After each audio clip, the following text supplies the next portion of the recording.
Oleh karena itu, demi menjaga nama baik institusi, serta memberikan kesempatan agar proses evaluasi dan perbaikan dapat berjalan dengan baik, saya memilih mengundurkan diri dari jabatan yang saya emban saat ini. Seorang pejabat daerah di Kabupaten Gayo Luwes, Aceh mengundurkan diri usai anggota keluarganya mencuri perhatian publik di jagat media sosial. Wanita diketahui merupakan anak dari salah satu pejabat Gayo Luwes ini mengunggah sejumlah foto yang menunjukkan kemewahan. Saya yang bertanda tangan di bawah ini, nama Dr. Nevi Rizal MKes MH, jabatan Asisten Pemerintahan Keistimewaan Aceh dan Kesra. Melalui surat ini, saya menyampaikan pengunduran diri dari jabatan yang saya emban terhitung sejak tanggal 23 Juli 2026. Keputusan ini saya ambil dengan penuh kesadaran dan tanggung jawab akibat munculnya perhatian publik terkait perilaku anggota keluarga saya yang menimbulkan polemik dan telah mempengaruhi kepercayaan masyarakat. Ini bukan pertama kalinya terjadi. Anggota keluarga pejabat yang memamerkan kemewahan atau flexing di media sosial berujung membawa karir pejabat terkait berakhir.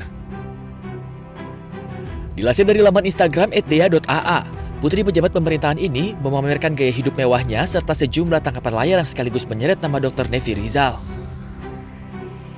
Postingan yang beredar di media sosial ini membuat geram warganet di kolom komentar. Bahkan Dea terlihat sempat menanggapi komentar warganet dengan foto dan tulisan bernada angkuh sebelum akhirnya menutup laman Instagramnya.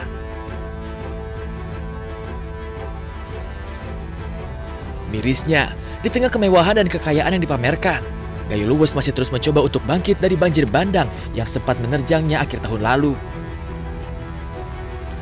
Jalan-jalan yang rusak, bangunan yang roboh, listrik yang sempat padam membuat warga sulit untuk hanya memenuhi kebutuhan dasar mereka.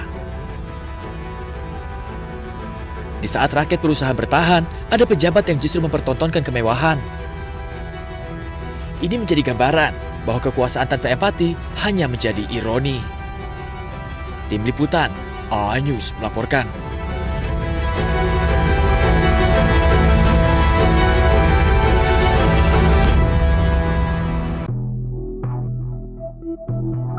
Pengadilan Negeri Jakarta Selatan menunda sidang pra-peradilan yang dilayangkan oleh Roy Suryo terkait ganti rugi atas pengabulan perkara pra-peradilan penggeledahan, penangkapan, dan penahanan dalam kasus tudingan ijazah palsu Presiden ke-7 RI Joko Widodo. Sidang pra-peradilan jilid 3 Roy Suryo ini ditunda hingga 29 Juli 2026 pekan depan. Penundaan disebabkan oleh ketidakhadiran pihak kejaksaan selaku turut termohon dalam perkara tersebut. Untuk itu, Hakim Tunggal memutuskan untuk menjadwalkan ulang persidangan guna memastikan kehadiran seluruh pihak terkait. Hari pertama, ketika pra-peradilan kami selaku pemohon, itu kamilah yang kemudian akan membacakan permohonan kami apa terhadap termohon dan juga terhadap turut termohon. Jadi kami itu tidak bisa kemudian santai-santai. Hari pertama itu hari kita, baru hari kedua besok itu jawaban dari seharusnya termohon dan juga turut termohon. Kemudian kami juga harus langsung memberikan jawaban hari itu juga, yaitu berupa replik dan juga mereka kemudian duplik. Sebelumnya pada sidang pra-peradilan kali ini, Roy mengajukan gugatan untuk menuntut ganti rugi kepada pihak Polda Metro Jaya dan Kejaksaan sekitar 210 juta rupiah atas upaya paksa yang dilakukan penyidik Polda Metro Jaya. Dari Jakarta, Tim Liputan AA News melaporkan. Dengan demikian sidang selesai dan ditutup. Hadirin dimohon berdiri, majelis hakim bersiap. Suasana sidang eksepsi Tifauzia Tiasuma atau Dr. Tifa riuh setelah Hakim Pengadilan Negeri Jakarta Timur menerima eksepsi terdakwa kasus tudingan ijazah palsu Presiden ke-7 RI Joko Widodo.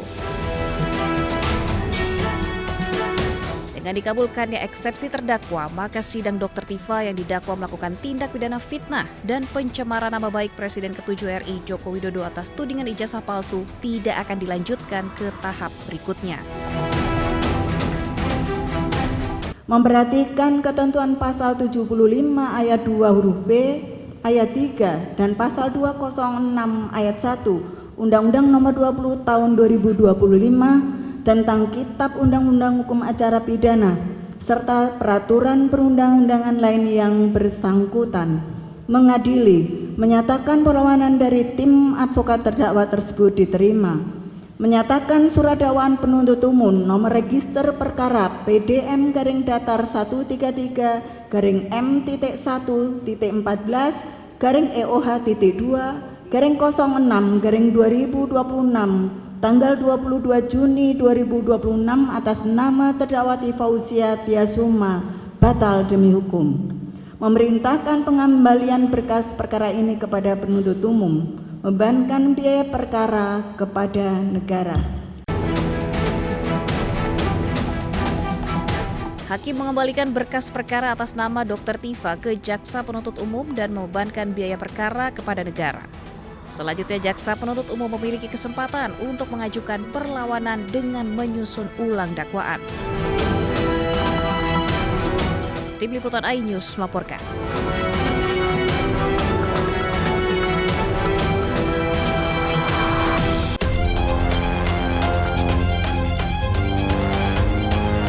Majelis Hakim Pengadilan Negeri Jakarta Timur mengabulkan eksepsi yang diajukan oleh terdakwa kasus tudingan ijazah palsu Presiden ke-7 RI Joko Widodo, Fauzia Tiasuma atau Dr. Tifa. Majelis Hakim menilai surat dakwaan yang disusun jaksa penuntut umum tidak memenuhi syarat material karena disusun secara tidak cermat. Atas dasar itu, surat dakwaan dinyatakan batal demi hukum dan pemeriksaan perkara tidak dilanjutkan. Dalam pertimbangannya, Majelis Hakim menilai jaksa penuntut umum memasukkan dua pasal yang mengatur delik yang sama, tetapi berasal dari dua rezim undang-undang yang berbeda sebagai dakwaan alternatif. Menimbang bahwa penuntut umum dalam dakwaan alternatif pertama subsidiar dan dakwaan alternatif kedua subsidiar telah menentukan dua pasal yang mengatur delik sama persis, hanya saja berada dalam dua rezim undang-undang berbeda yang terhadapnya berlaku azas-azas sebagaimana telah disebutkan di atas, antara lain azas lex meteor, azas lex posterior derogat legi priori. Menimbang bahwa alternatif yang demikian akan menimbulkan ketidakpastian hukum karena seakan menunjukkan bahwa penuntut umum tidak dapat menentukan pilihan pasal mana yang akan ia dakwakan untuk perbuatan yang sama dan karenanya akan dipersidangkan. Menurut Majelis Hakim, penyusunan dakwaan tersebut justru menimbulkan ketidakpastian hukum karena menunjukkan keraguan-raguan jaksa penuntut umum dalam menentukan pasal yang tepat untuk didakwakan atas perbuatan yang sama. Dari Jakarta, Tim Liputan iNews melaporkan. Dengan demikian sidang selesai dan ditutup.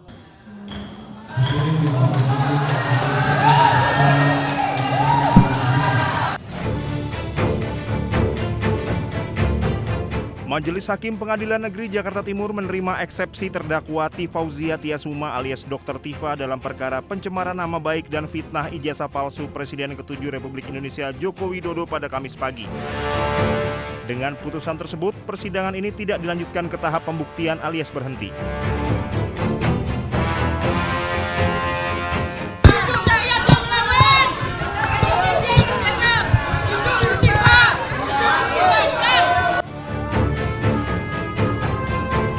Setelah mendengarkan pengucapan putusan, Dr. Tifa menyatakan putusan ini tidak menyurutkan langkahnya untuk membongkar perkara ijazah Jokowi. Tifa tetap akan berjuang membuktikan hasil penelitiannya mengenai ijazah Jokowi. Tifa menambahkan perjuangan ini merupakan bentuk komitmen dari awal dirinya bersama tim kuasa hukum termasuk Roy Suryo yang juga terseret kasus ijazah Jokowi. Seluruh rakyat Indonesia, percayalah bahwa keputusan dari Majelis Hakim pada hari ini untuk menerima eksepsi kami tidak menyurutkan langkah saya, tidak menyurutkan langkah kami untuk terus memperjuangkan kebenaran, terutama terkait dengan persoalan yang selama ini sudah menjadi beban bagi seluruh bangsa Indonesia, terkait dengan otentitas dari ijazah yang selama ini menjadi polemik. Sehingga apa? Sehingga ke depan kita tidak perlu harus menemui persoalan ini lagi pada presiden-presiden maupun pejabat-pejabat berikutnya. Ini yang paling pokok. Dengan batal demi hukum ini, apa yang dimaknai apa? Bahwa perkara ini tidak layak dipersidangkan. Ini bukan perkara pidana. Mau dibuat apapun pasti akan membingungkan kalau dibuat pidana. Bayangkan saja bagaimana kita tidak bingung adanya suatu wawancara dengan Aiman Wicaksono yang itu hanya dilakukan dalam bentuk pemusatan atau fokus pada foto, ya, itu dikatakan perbuatan pidana mengubah, merusak. Bagaimana? Ijazah yang otentik. Bagaimana? Sebelumnya, Majelis Hakim Pengadilan Negeri Jakarta Timur menerima eksepsi terdakwa Tifauzia Tiasuma alias Dr. Tifa dalam perkara pencemaran nama baik dan fitnah ijazah palsu Jokowi pada Kamis pagi. Persidangan ijazah ini tidak dilanjutkan ke tahap pembuktian. Majelis Hakim menyatakan berkas perkara Dr. Tifa beserta seluruh barang bukti harus dikembalikan kepada jaksa penuntut umum.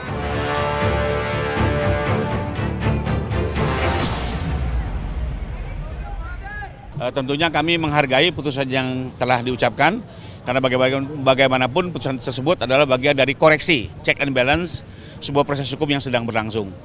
Sekalipun kalau kita cermati, yang dipersoalkan tadi adalah dakwaan dianggap batal demi hukum karena obscure libel, yaitu disebabkan karena ada penggunaan pasal KUHP lama dan KUHP baru secara dalam sebuah dakwaan subsidiar. Ya.